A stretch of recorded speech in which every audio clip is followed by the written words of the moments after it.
Hello, I would like to tell my story. I was married for 7 years, of which we had problems from the very beginning. Our child was a year old when he hit me for the first time. He pushed me to the floor and kicked me like a dog. Animus, forensic medicine, a desire for divorce, but in the end I decided to stay for the sake of the child. During all 7 years I was not happy in my marriage. He worked constantly. All the weekends we were alone with the child because he was working again. He did not pay attention to me constantly. I lacked affection, love. He often told me that I was fat. I had gained 7 kilograms. I breastfed the child for several years. He never told me that I was pretty during our marriage. Before meeting this man, I considered myself beautiful, charming. I liked and loved myself.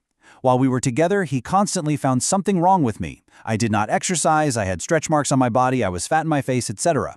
I started to feel really terrible over time. I accepted that I was fat. I didn't weigh 60 kilograms.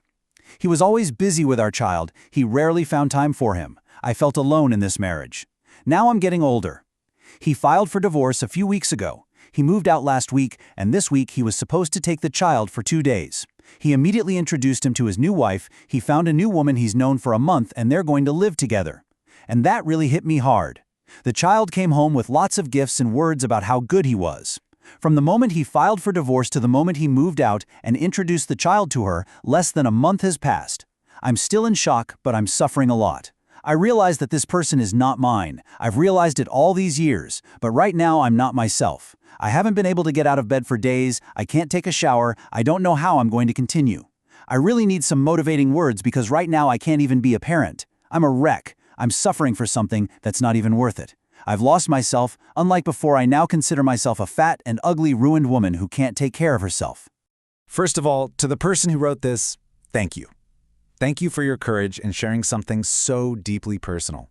I want you to know the feeling you describe of being a wreck, it's completely and totally understandable. So, where do we go from here? Where does healing even begin? Well, the very first step is to simply understand what's actually happening. You know, the absolute key to moving forward is to correctly frame what you've been through. We have to reframe the narrative. This isn't just a difficult breakup, and this is certainly not a personal failure. What you are experiencing right now is a direct response to trauma. And let's be crystal clear about what that means. When a partner pushes you to the floor and kicks you, that's not a marriage problem. That is physical violence. And when they spend years systematically demeaning your appearance, that is emotional violence. The profound shock and exhaustion you feel now, that is your mind and body's perfectly natural response to surviving that environment. Here's a really critical distinction to make. The intense pain you feel is real, but it's probably not for the actual person who harmed you. It's for the loss of the dream, the hope for the family you tried to build, for the future you deserved. You're mourning the dream, not the reality of the partner you actually had. So, to start separating that dream from the reality, we have to do something that feels really difficult right now.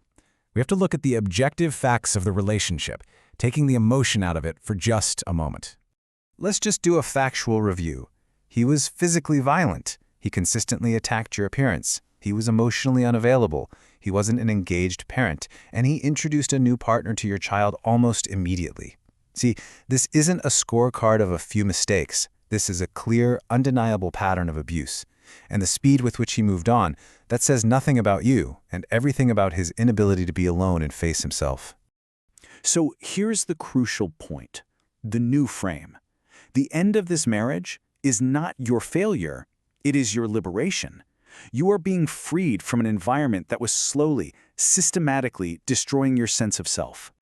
Now, let's talk about why you feel like you literally can't get out of bed. Your body's reaction isn't just valid, it's predictable. It's a classic hallmark of acute stress. As they say, the body keeps the score. Think about it. For 7 years, your nervous system has been on high alert, constantly in survival mode, just trying to navigate a physically and emotionally unsafe home.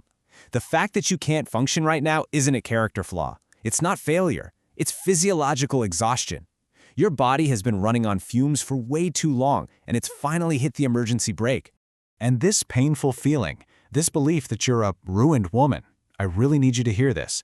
That feeling is the intended result of years of emotional abuse. When someone tells you over and over that you aren't enough, your brain starts to believe it. But this is not who you are. It's a story that was forced on you. And this is what points the way forward. The person you remember, that woman who liked and loved herself, she hasn't disappeared, she hasn't been destroyed, she's just been buried. And the work of healing is about gently and patiently uncovering that person again. Let's start uncovering her right now, with one concrete reframe. You see a 7-kilogram weight gain as a failure. But the reality? That is the mark of a body that performed a literal miracle. It created, carried, and nourished a human life. We can begin healing by turning these points of shame into testaments of strength. So, how does that digging process actually begin? Not with big, overwhelming gestures. It starts with small, manageable actions. For now, we're only going to focus on a plan for the next 7 days. Okay, here's the plan. Step 1, forget the future. Just focus on today.